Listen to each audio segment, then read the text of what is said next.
بسم اللہ الرحمن الرحیم۔ السلام علیکم۔ جمعے کے دن بیوی کے پاس جانے پر اللہ پاک کون سے خاص انعامات سے نوازتا ہے؟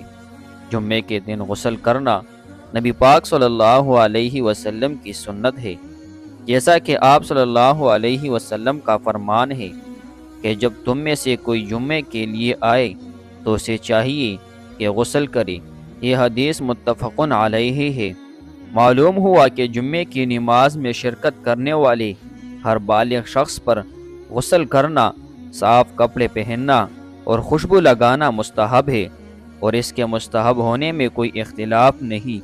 انہی میں سے ایک حدیث میں حضرت سلمان فارسی رضی اللہ تعالیٰ عنہ سے مروی ہے کہ انہوں نے کہا کہ نبی پاک صلی اللہ علیہ وسلم نے ارشاد فرمایا، جو آدمی جمعے کے دن غسل کرے، جہاں تک ہو سکے صفائی و پاکیزگی کا خیال کرے، اور جو تیل خوشبو اس کے گھر میں میسر ہو وہ لگائے، پھر وہ گھر سے نماز کے لیے جائے اور مسجد میں پہنچ کر اس کی احتیاط کرے کہ جو آدمی پہلے سے ایک ساتھ بیٹھے ہو ان کے بیچ میں نہ بیٹھے، یعنی جگہ تنگ نہ کرے، پھر نماز یعنی سنت و نوافل کی جتنی رکعتیں اس کے لیے مقدر ہو پڑھے، پھر جب امام خطبہ دے تو توجہ و خاموشی سے اس کو سنے، تو اللہ تعالیٰ کی طرف سے اس جمعے اور دوسرے جمعے کے درمیان اس کی ساری خطائیں معاف کر دی جائے گی۔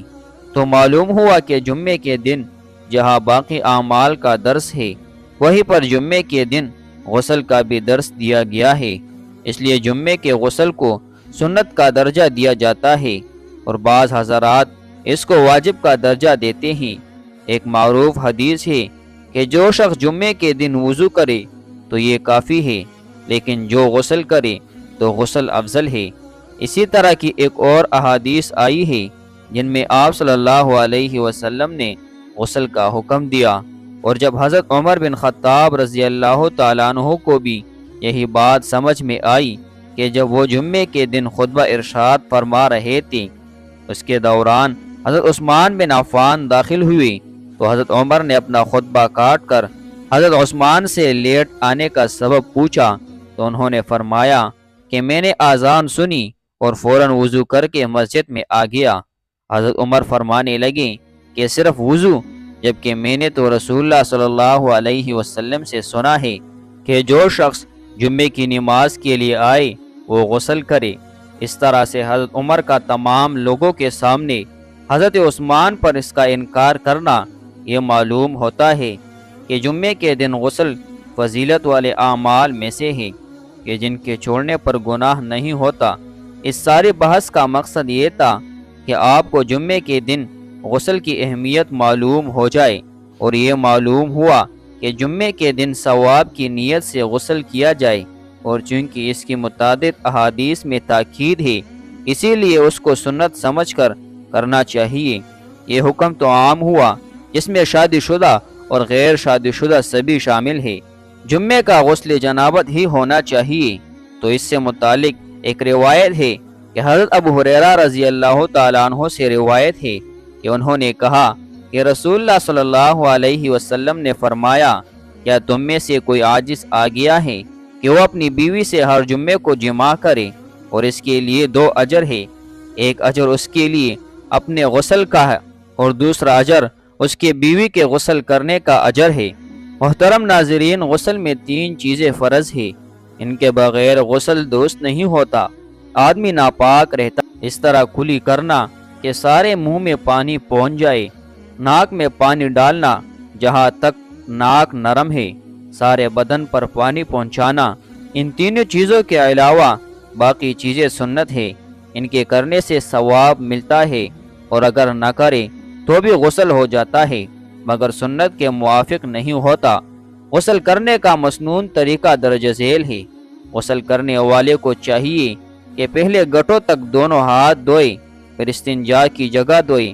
ہاتھ اور استنجا کی جگہ پر نجاست ہو تب بھی اور نہ ہو تب بھی، ہر حال میں ان دونوں کو پہلے دھونا چاہیے، پھر جہاں بدن پر نجاست لگی ہو اسے پاک کرے، پھر وضو کرے۔ اگر کسی چوکی یعنی سٹول یا پتھر پر بیٹھ کر غسل کر رہا ہے تو وضو کرتے وقت پیر بھی دھو لے، اور اگر ایسی جگہ ہے کہ پیر بھر جائیں گے اور غسل کے بعد پھر دھونے پڑیں گے تو سارا وضو کریں مگر پیر نہ دھوئے۔ وضو کے بعد 3 مرتبہ اپنے سر پر پانی ڈالے، پھر 3 مرتبہ داہنے کندھے پر اور پھر 3 بار بائیں کندھے پر پانی ڈالے، اس طرح کے سارے جسم پر پانی بہہ جائے۔ 1 مرتبہ پانی بہانے کے بعد پہلے سارے جسم پر اچھی طرح ہاتھ پھیر لے، پھر دوسری بار پانی بہائے تاکہ سب جگہ اچھی طرح پہنچ جائے، کہیں سوکھا نہ رہے، پھر اس جگہ سے ہٹ کر پاک جگہ میں آ جائے اور پیر دھوئے، اور اگر وضو کے وقت پیر دھو لیے ہو تو اب دھونے کی حاجت نہیں، اس طرح غسل مکمل ہو جائے گا۔ مذکورہ بالا طریقہ کے علاوہ اور بھی چند باتیں ہیں جن کا غسل کرتے وقت خیال رکھنا چاہیے۔ غسل کرتے وقت قبلے کی طرف منہ نہ کرے، پانی بہت زیادہ نہ پھینکے اور نہ بہت کم لے کہ اچھی طرح غسل نہ کر سکے۔ ایسی جگہ غسل کرے کہ اسے کوئی نہ دیکھے۔ غسل کرتے وقت باتیں نہ کرے۔ غسل کے بعد کسی کپڑے سے اپنا بدن پونچھ ڈالے، بدن ڈھکنے میں بہت جلدی کرے، یہاں تک کہ اگر وضو کرتے وقت پیر نہ دھوئے ہو تو غسل کی جگہ سے ہٹ کر پہلے اپنا بدن ڈھکے پھر دونوں پیر دھوئے۔ اگر تنہائی کی جگہ ہو جہاں کوئی نہ دیکھ پائے تو ننگے ہو کر نہانا بھی درست ہے، چاہے کھڑے ہو کر نہائے یا بیٹھ کر، لیکن بیٹھ کر نہانا بہتر ہے کیونکہ اس میں پردہ زیادہ ہے۔ نہاتے وقت زبان سے کلمہ یا کوئی دعا نہ پڑے۔ اگر غسل کے بعد یاد آئے کہ فلانی جگہ سوکھی رہ گئی تھی تو پھر سے نہانا واجب نہیں، بلکہ جہاں سوکھا رہ گیا تھا اسی کو دھو لے، لیکن فقط ہاتھ پیر لینا کافی نہیں ہے، بلکہ تھوڑا پانی لے کر اس جگہ بہا لینا چاہیے۔ اور اگر کلی کرنا بھول گیا ہو تو اب کلی کر لے، اگر ناک میں پانی نہ ڈالا ہو تو اب ڈال لے، غرض جو چیز رہ گئی ہو اب اس کو کر لے، نئے سرے سے غسل کرنے کی ضرورت نہیں۔ سر کے سب بال بھگونا اور ساری جڑوں میں پانی پہنچانا فرض ہے۔ اگر ایک بال بھی سوکھا رہ گیا یا ایک بال کی جڑ میں پانی نہیں پہنچا تو غسل نہیں ہوگا۔